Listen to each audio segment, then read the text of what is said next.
Deliverance Church Langata.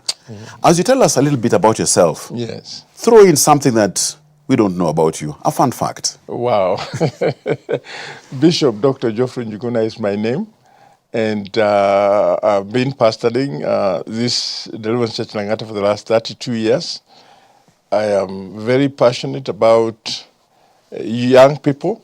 The first assignment that I had when I joined Deliverance Church was being a region overseer of our youth.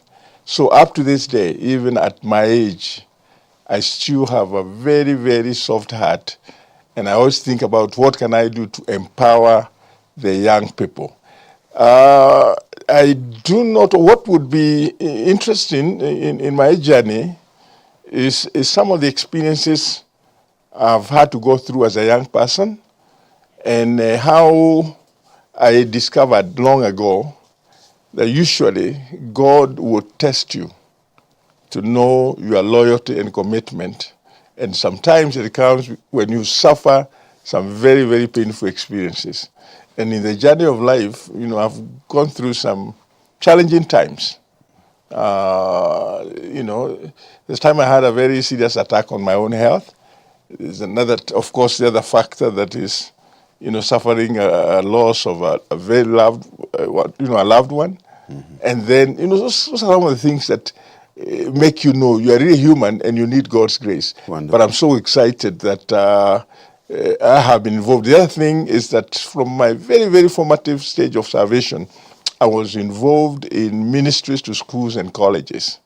I've spoken in weekend challenges, even when it meant jumping into a matatu and going to a rally outside of town, traveling to Narok sometimes, traveling to Central, traveling to the eastern section, and I guess that's what really gave me such a good founding in terms of the youth. And also, people sometimes tell me, I think we like when you become a bit evangelistic, because I also was involved with a lot of open-air meetings. But I have now known my calling, my specific calling, is teaching and training leaders. And I have developed materials for that, and I also studied to a level to where I know I can be able to contribute something to society in terms of good governance. And there are a lot of people who are not worried about many things. Even when they things go wrong, they think it's, let's just adjust to this. But I'm one of those persons who is not afraid to articulate concern when I see bad governance. Wow. And it shows. I mean, you being agile and moving all around, you're looking like a Gen Z. Now, Kenya has a crisis of integrity in leadership that manifests itself in trust deficit, corruption, negative ethnicity, and even poor service delivery. And we say that leadership renewal through integrity, truth and integrity, as a spiritual, moral, and national imperative must happen. So let me just dive in. And here I'm looking at defining integrity. So Bishop, what does integrity in leadership mean from both a biblical and civic perspective, briefly? From a biblical perspective, integrity is adherence to God's principles in terms of morality, moral principles, because God, we know, is holy. And this is usually expressed through honesty, through faithfulness, and through consistency in how we address matters in terms of word and action. So that that word integrity, that word integrity actually carries the context of one and divided. So that your word remains like a bond. I mean, you cannot be able to be associated with dishonesty of any kind. You cannot be, associated. When we talk about God's morality, God's moral principles, adherence to God's moral principles, you're also talking about his truth. And like Jesus tells us, I'm the way, the truth, and the life. And I think from a biblical perspective, because you see, this challenge of integrity is not just an issue, and I'll dive to the issues of civic later, but from the church aspect, because that's where I am, it is expected that we who are called to pastor and minister, we should always consistently remain honest and truthful.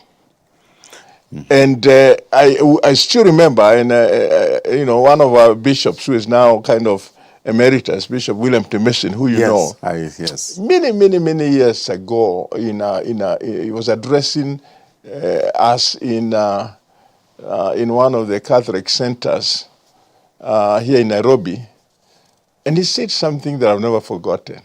A simple statement, but it stuck with me.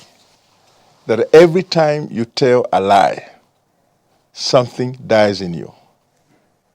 And I wish people can understand how important it is to be truthful, even as leaders.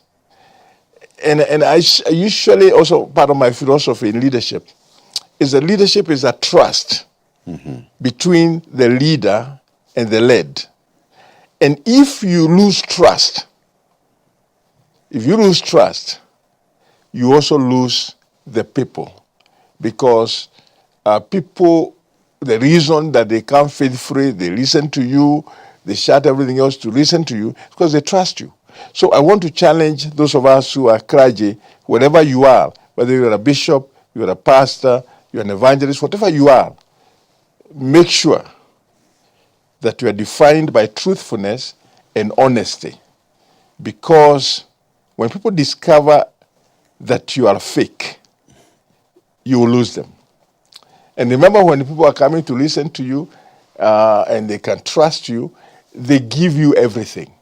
You even don't have to always think about how you're going to persuade them, because they believe that what you tell them, it becomes very important. When I was developing the building where we are now, I'll never forget how I used to be hard on the contractor, the person we had given for the work. Because I was telling him, the reason this congregation will give me money so that this building can go up is that when I tell them, within the next week, this is what you will see. Within the next 2 weeks, this is what you see. If they come and not see it, you as a contractor are nowhere. It is you. I'm the one, you're putting my credibility at stake. Yeah. So I think that's very, very important. So honesty and truthfulness from a biblical perspective. The other thing that is so critical is that aspect of being consistent.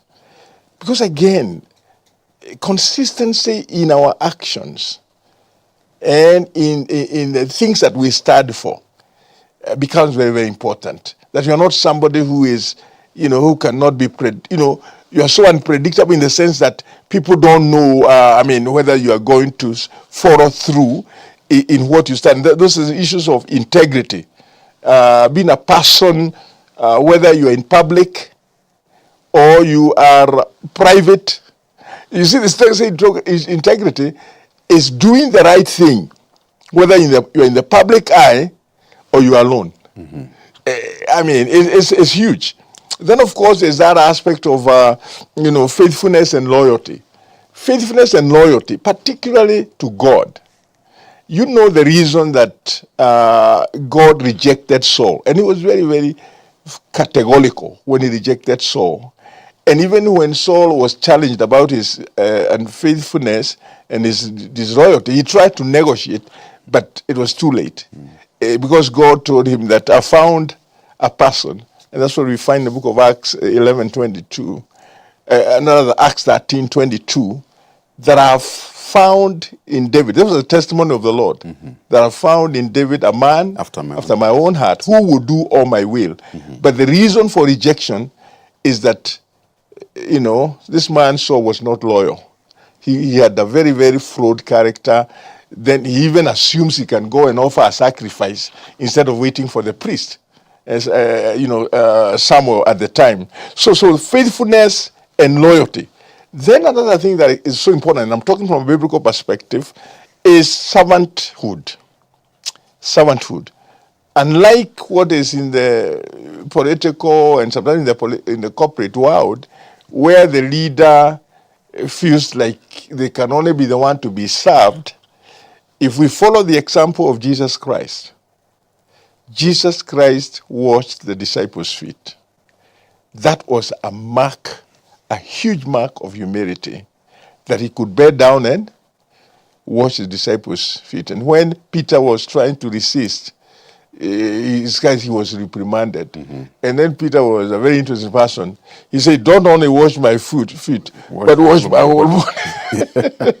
Which was very, very interesting. So we are called, if you read the book of Titus or the book of Timothy, especially 1 Timothy chapter number 3, it does emphasize certain character credentials that every person who is serving in any position of leadership within the church, some basic issues, be a husband of one wife, somebody who is soon angry, there are so many things that are raised there.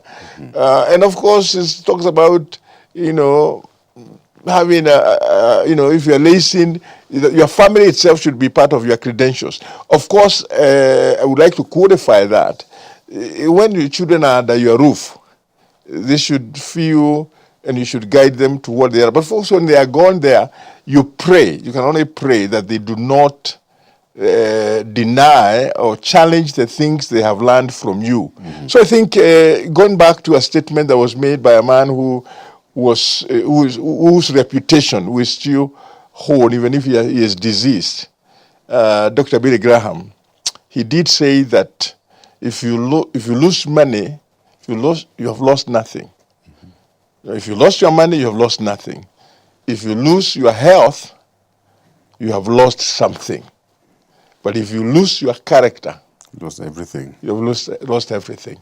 So I would like people who are like me, who are bishops, who are pastors, to put out a premium in their own way of life, so that we can be able to be said to live above reproach. And it's not that we are not going to face temptations, especially the common three. Because, there are three common things that destroy. Yes. One of these has to do with pride, and the other one has to do with your attitude towards money. And the other thing is how you handle your relationship with women. And to remember easily, they talk about gold, girls, and glory. Those things, as a man of God or a servant of God, you really need to be very, very careful. What attitude? How are you going to handle yourself so that you are above reproach in the manner that you handle finances? And I've seen people who could really, really be very high, leaders in terms of what even we call in our leadership summit, level 5 leadership. Yes. A lot of people are unable to hit the level 5 leadership because I look at what I'm doing and what I am bringing to myself in terms of resources, and I feel I'm only secure in that position. Do you understand? Yeah. But a leader who becomes level 5 is the one who can leave something that is very successful and be willing to go to the next level, even when they're not certain how it will turn out. And we have a very great example in the current president of the Global Leadership Network. Oh, yes. He had such a successful ministry, such a huge ministry, a church with so many people, and then God tells him to leave it behind.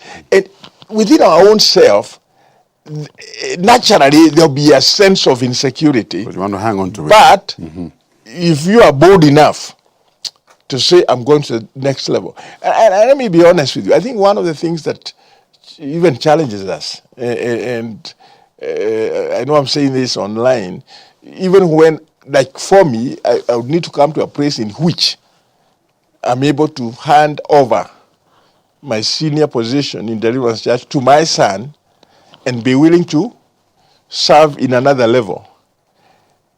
There is that aspect, that is my son going to, do what I expect?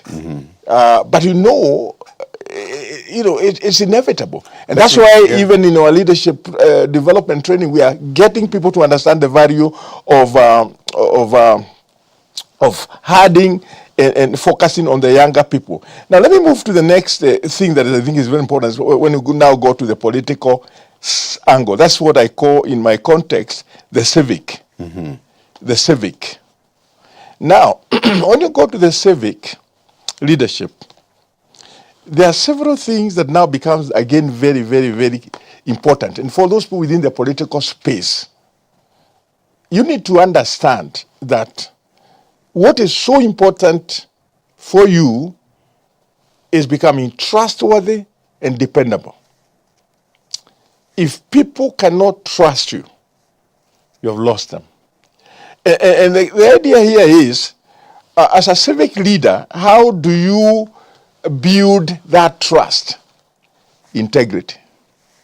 And that is what we are trying to challenge our leadership within, whether you are an MCA, whether you are a member of parliament, whether you are a senator, whether you are a governor. I stop to the highest office, which of course is the presidency. That the question that is so important here, trust and being dependable. The other thing is transparency and accountability. I feel bad when I see in the Transparency International an index where it say that Kenya is ranked 121 out of 180 countries. We're doing badly. It can't be bad than that. Especially, it can't be worse than that, because you're talking about a country where we pride ourselves of being 80% Christian. So, and like somebody says, then are you telling me that even Christians are corrupt? Because this is a very huge percentage. There's no way these numbers can be this if only 20% were the corrupt and everybody else is not. So this issue about civic leaders with integrity, and especially in the manner of handling resources, and of course, there has been a very big cry, and someone I think raised it in the recent meeting we had with in the Evangelical Alliance, and we also raised it, I believe, in our leadership forums, that corruption. We always talk about corruption. Any president that has come to office has promised us, all that I can remember, the issue of corruption. And I want to bring a biblical passage. The book of Proverbs, chapter number 15 and verse 27 says, "The greedy brings ruin to his household." Think about that. That goes beyond you. Yes. The greedy. And says that, but the one who hates bribes will live. If we can have enough leaders in this country at any level of leadership who hate bribes, because it is the word of God, and you need, if you hate bribes, you will leave. But on the contrary, if you love bribes, then you know what that means. On the contrary, it means you will die. Now, another passage I think is very, very instructive on this is Micah, chapter number 3, verse number 11. And this also points to us who are clergy. Because in this context it says, her leaders judge for a bribe. Her leaders judge for a bribe. Her princes teach for a price. And then her prophets tell fortune for money. This is false prophecy. Because there's something I want from you. So I tell you something that is very, very, very appetizing, and something that inflates your ego or whatever, so that, because there's something I'm looking from you. But what's also important about that is also the statement to the effect that yet they say, and this is what they tell themselves, the Lord will support us. And they say, is not the Lord among us. But let me put it this way. God can never be compromised. No. God is truthful. So as I speak about that issue about the country and our leaders, in any case, what does the Bible tell us in the book of Luke chapter 12 verse 15? That one's life does not consist in the things that one possesses. Why do we continue to have a country where no matter what we say about a fight against corruption, we're still having corrupt leaders? I remember recently, and I'm sure you watched when Bishop Oginde made a prayer in the house on the hill. I mean, that was a very radical prayer. And that's why I think after that is when we started seeing, some of the things happening. I said, no, those things should continue. So I think I've touched about also the other thing in civic, since I know whether we'll go back to that, is ethical decision making. Right. Integrity serves as a moral compass. Integrity serves as a moral compass. Any decision I make should express my moral values. Because that is the deficit. In fact, corruption is a moral issue and is an issue also of the heart. And it's so important that we as leaders can make decisions that show that it's not just about ourselves. It's about the community that we represent. We need to honor ethical principles. And of course, the other thing is upholding the rule of law. One of the things that surprises me is when somebody is in leadership and you know the law, because most of them are actually professional lawyers. Of course, we have some who are business people and others. But in the National Assembly and in most constitutional offices, people have studied the law, and we need to have leaders who we know will uphold the rule of law, and of course, have a way of promoting the culture of integrity. Because there's a culture. And remember, whoever controls the culture rules the house. Indeed. Yeah. Indeed. Now, even as we progress on then, and you have touched on the different perspectives of what it is in matters integrity. If then, when you look at Kenya today, yeah, where do you see the most glaring gaps in integrity? When you look at government, community, and even church, yeah, where do you see these gaps? I see gaps particularly in the manner in which sometimes we use our leadership position to only think about our interests. And I have had many times, and I'm so impressed in one of the interviews, the interactive interviews we held during the conference of the evangelicals. This is somebody who impressed me greatly, and I pray that God bless his soul and helps him to do the things he is doing. And this is the CEO of Kenya Airways, who said how he secures himself to make sure he does not forget the values that keep him. He spoke about regular meetings, a group of 5 people who is very close and accountable to, then another larger group. And the fact that he's committed, and this is where things go wrong. Because any people who have destroyed their faith and testimony is when you go to that high position, and they say the higher you go, the cooler it becomes. Yeah. But in every society, there'll be people who are there, who still have the faith. They just need to be encouraged. And the only way to do that is to find people so that you can encourage each other, pray for one another, share some of the frustrations. But I feel sorry that a lot of people who are fallen by the wayside, they failed to network. Even for us who are pastors, one of the greatest joy that I have is that I have people who are like my accountability partners. I have ministers who I can talk to freely, and who I'm not, even if I'm having a struggle within it, I can share with them, because that is very, very important. So there is that accountability aspect. People who can speak truthfully to you.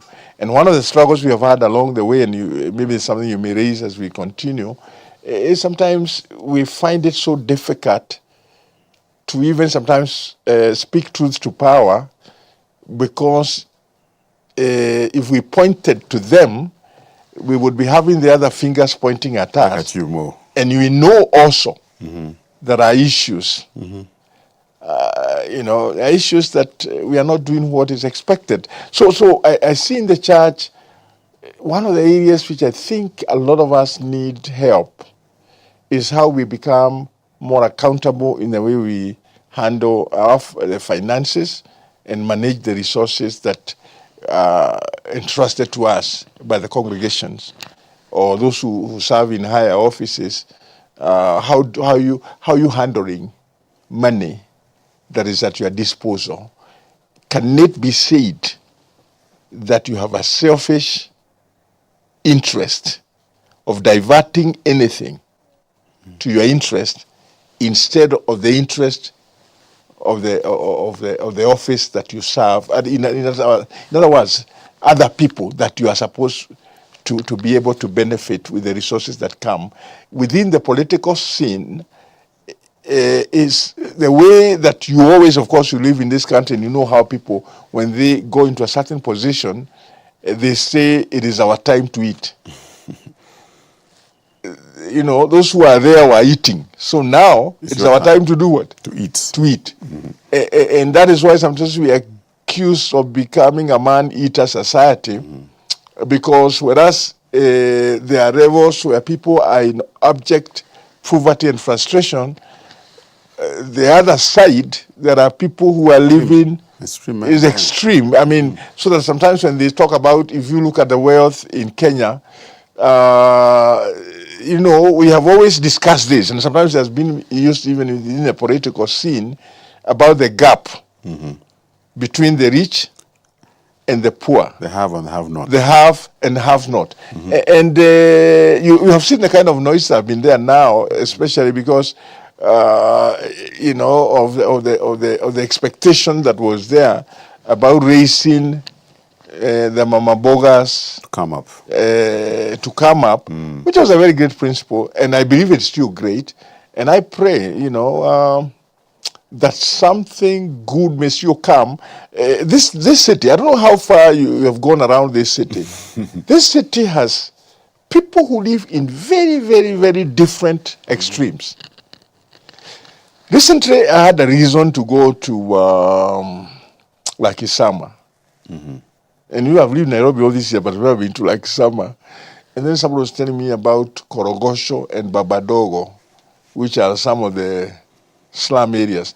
Of course, not to forget that Kibra, which is very close to us, is considered to be one of the largest slums in sub-Saharan Africa. But I'm saying, can something be done?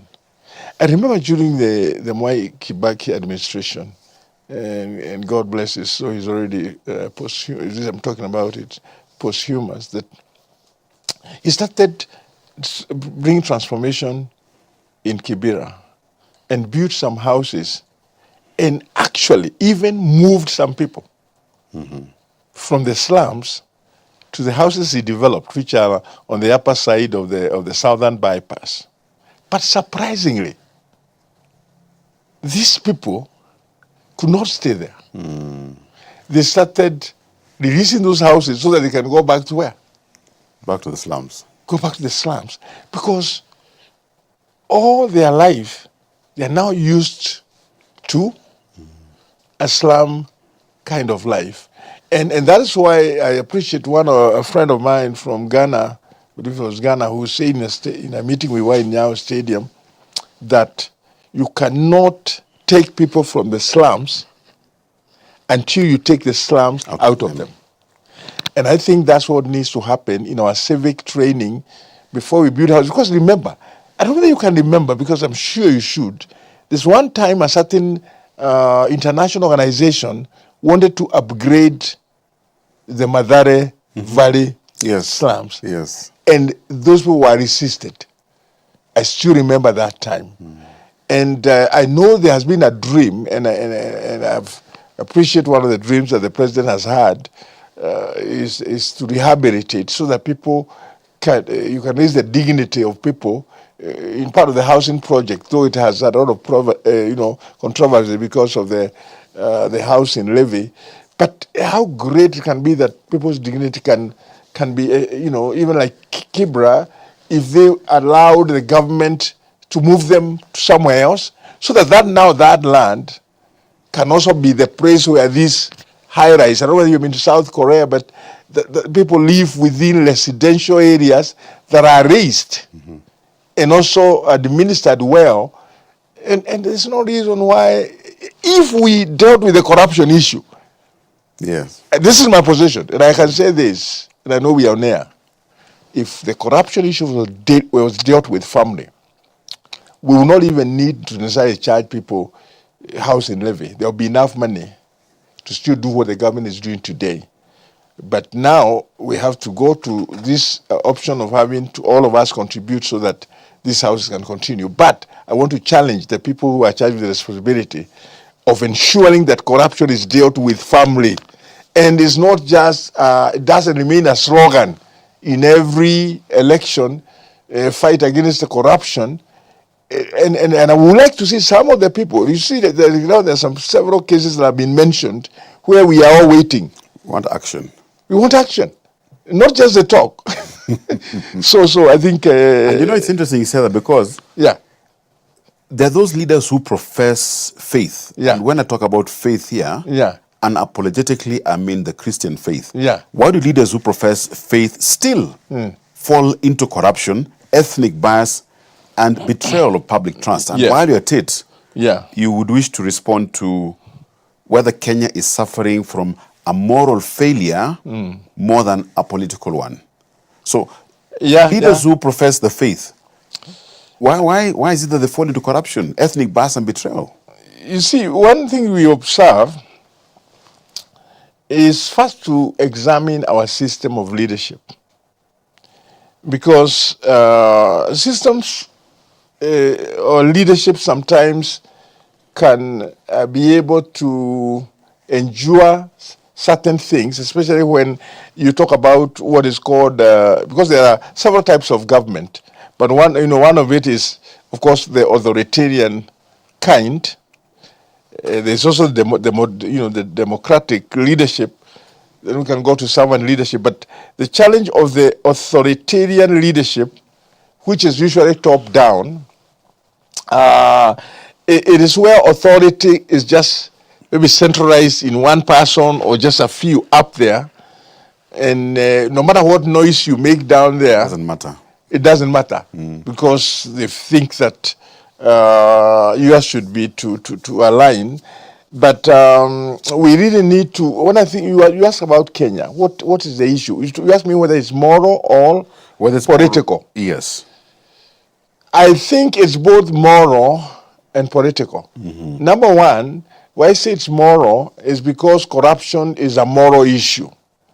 It's a moral issue. If somebody, and I want you to understand that I recently listened to the chairman of the anti-corruption, EACC, tell the country that in their ranking, they still found our police officers to rank very highly in corruption. And you know very well that sometimes the manner some of the police officers behave is as if they are collecting tax. I mean, they don't think there's anything wrong in you leaving money in their hands. And also for us as Kenyans, if you are involved with a traffic offense, if the only way you are not going to waste time by having to take that charge and whatever, you also take pressure at giving that police something so that they let you go. Because if they hold you, then there are a lot of things you consider will go wrong. And I think I had a testimony not long ago. I think it was recently when we were having this Evangelical Alliance anniversary celebrations. You had what, I don't know if you were there when the former governor of Makueni, yes, Kivutha, yes, was saying the trouble he went to. And that's now it touches on the political aspect. When MCAs told him, listen, we are demanding this. Before we go to the public, at least for us, this is what we want. This money that is coming here. You know, and there was a very serious struggle with the MCs until it became, they said they were going to impeach him. And I think he came to a point and said, okay, go ahead. We all go home. Yeah, we all go home. and I thank God for the leader at the time, because I think this was during the Uhuru administration. Was it Uhuru or Kibaki administration? The very first, that was Uhuru. Uhuru, yeah, okay. The first. And he did not encourage them to go to that direction. So what I'm saying is, when the election was repeated, all the MCAs were rejected. Yes. Except, I think, 2 or 3. A handful. A handful. Why? Because the governor decided to start to his guns. This money is for the benefit of the people. And I pray that we can have more governors like him who say, I don't want to treat this as my time to eat. But remember, if someone is going to be like that, you're talking about morality that has been cultivated from very far. And as I think about the need of dealing with corruption, my proposal would be we begin teaching corruption, condemning corruption from a very early formative stage of a child, as soon, maybe even grade 2. Get in the curriculum of education something that demonizes corruption. And I've also been saying, I'm one of those people who feel like people are now used to the word corruption and it seems like it's not a big deal. Why don't we consider asking our politicians to change that name to public theft? Because it's been sanitized. Yeah, because if you say public theft, nobody wants to be called a thief. But actually, if you're taking advantage of a fund that is supposed to benefit a people, you've stolen. You have stolen. It's what it is. That's what it is. It's public theft. And we keep year after year getting this very, very, very dirtily, or rather, some indictment made against our leadership from the Auditor General, from the Controller of Budgets. And I must say, from where I started, those women have done very well. Yeah, and they stick to their guns. Yes. They stick to their guns. I know they're unpopular. But they do. But who say that you have to be popular when you are doing what is the right thing? I think there are a lot of people who celebrate them for calling it for what it is. And I want to make an appeal to those within the political leadership. Let it not just be a matter of words. Let there be actions that can be seen. Remember recently the uproar that was there when the president challenged Parliament about their corruption. And you remember they saying, no, we are not the ones who corrupt. I think corruption is everywhere. You don't have even had some people even say there's corruption even in the judiciary. But this is not just be a talk. It's action. There's action. And if you have any substantive, bring it forth. In a way that somebody is held culpable, somebody is held to responsibility. Now, while we're at it, it was interesting, and the one thing that is our enemy is time. Yeah. As we progress here. Yeah. And it seems self-leadership is the first test of integrity. Yes. It's very easy for me to point at you. Yeah. I'm pointing at you, but I forget self-leadership myself. Yeah. And Kenya is largely youthful, as Africa is indeed as a continent. Yeah. So then, how can young people who feel disillusioned, practically rise with integrity in their studies, work, and relationships. Because if we lose them now, we've lost the country. I know what you're saying, but remember there's a survey that was done not long ago that say that our young people, a majority of them, because of seeing how like corruption has become something else, some people even become cerebrant because of how corrupt they are, that they say it for me now where I am, it doesn't matter what means. By any means. By any means. Any means necessary. Necessary. I would like to go for this money. And I think that, like we have said so clearly, if we are going to cultivate a culture of where corruption is demonized. There's this gentleman, a good friend of mine, who used to have a philosophy, and I thought, this philosophy, why can it be escalated to become a slogan that is used among even our young people, where we can say, ufisadi ni ushenzi. You remember Giroud? Yes. I know that. And if we said corruption is considered to be upumbavu or foolishness, that's a way of changing the mindset of the people to shift. And then we say integrity should be separated, because when you are a man or a woman of integrity, you are celebrated. So I think if we are going to really penetrate, we need to have a lot of NGOs and through the government machinery starting to calculate the value, the system of values, moral values from a very young age. And again, it even needs to start at home. Yes. It reminds me, I think I have a gentleman, a friend of mine, a close member of my family who lives and works in Dubai. And because of that issue of knowing that corruption is not good, cheating is not good, even if a parking opened and you had an advantage to enter it and somebody was indicating to go there, you can't go there. Because the child will tell you, no, Dad, that's wrong. You can't do this. You understand? But now we have problems, including our own leaders. Even in a church setup. I've passed that long enough and I've been surprised by actions that have been taken by people I entrusted with leadership. Do you understand? Issues that can only border on what can be condemned, because you see, when you become disloyal to a leader that has empowered you, that's a moral issue. Is that not true? And this goes not only within the church, but even within any other form of leadership. Going back to the challenges we have had with even the Gen Zs, and I've told you I have a very great heart for the young people.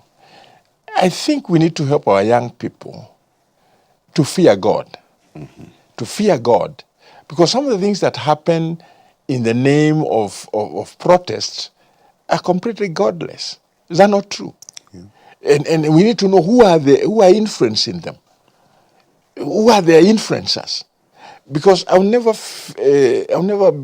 forget, especially what happened in 2025 in June, and the pain that the country went through, and especially when Parliament was invaded.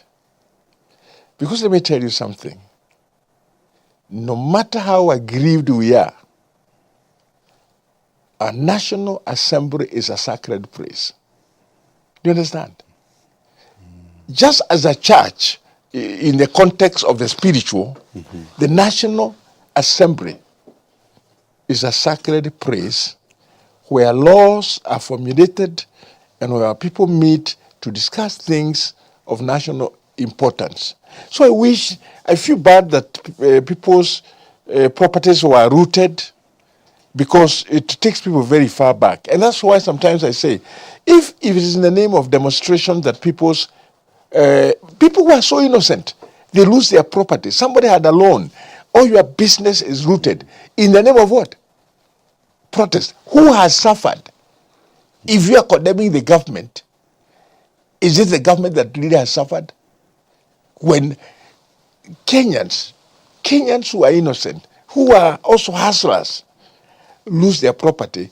But worst of it also, turning on the other side, sometimes we see also our police, how sometimes they also don't demonstrate responsibility, because we also have seen situations where they have been accused of using the gun in a bad way.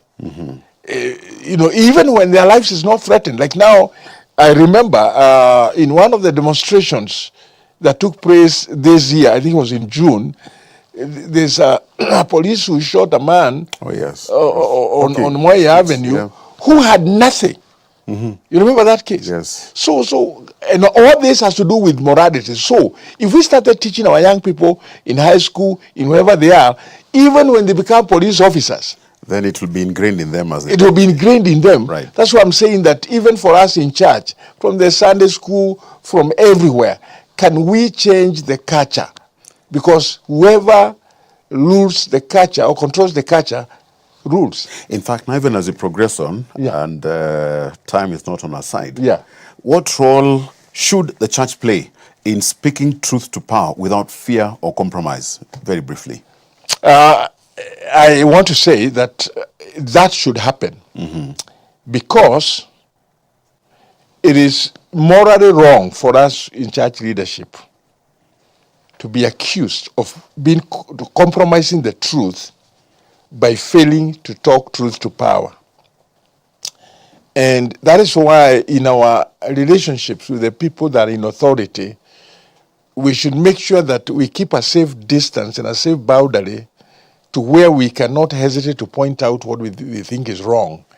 I was very impressed when the president said in the Evangelical Alliance celebration yesterday that he would like to meet the leaders for more conversation. And I think we should not hesitate, because sometimes the president would be speaking from here, but I still believe there's some things that the church leaders can do. And we have done that before. I've been involved in meetings in the former administration, the Uhuru administration, when I was in a company of very senior clergy that went and spoke to the former president things that were not very comfortable, but we pointed them out. Even for the current president, we know he does acknowledge that some of us prayed him into power, which is true, but I think we would be very happy to have a candid conversation with him so that we can tell him what we are hearing in the ground. Because again, sometimes when we go to the press, there should be two ways of communicating with the head of state, because you have to keep his dignity. I don't like the way sometimes people handle a person who is holding that kind of office. Some of the things I see in social media, they're so detestable. Do you know what I'm saying? So my thinking is that I wish the president can open to where we can have opportunities. And one time they had promised to structure it so that there's something happening from time to time, where we go there, not that we are going to collect money, but we are going to talk candidly. I think this is very, very important. So then, truth to power. Truth to power is very key, very important. And then since we don't want to lose a very, very important thing, we, as part of the Global Leadership Summit, and I've been involved in the Global Leadership Summit for more than 10 years now. Yes. Since we started it here at the North Baptist Valley Road, and now we are in Sitam Karen. And I think I'm one of the elderly person who has stayed on. Some of my colleagues, took a break because it's demanding also. Yes. But for me, the reason I've stayed on is because of my passion for leadership and good governance. So we are having an event coming up. What can one expect? And during the 2nd and the 3rd of October, We are appealing for people from all walks of life. This is not necessarily a Christian, necessarily in quote. We do everything Christian, but we invite all leaders. Society. From the political, from the corporate, from every sector of our society. If you can register, the registration is only 2,000, and it will give you a handbook. It will give you exposure to some of the most celebrated speakers, John Maxwell, someone like and other speakers we line up, like the president of the Global Leadership Network. The Chief Justice will be there. The Chief Justice will be there. Bishop Muheria. Then Bishop Muheria will be there. Our very own director, Mairore, will be there. I do assist him. We all are going to be there. And the objective every year is also to target the youth fraternity. If you are a young person in college, your registration, and there is a certain way you can communicate to us, will only be 150, and then you are given a scholarship of 1,850, so that you can benefit in the 2 days conference.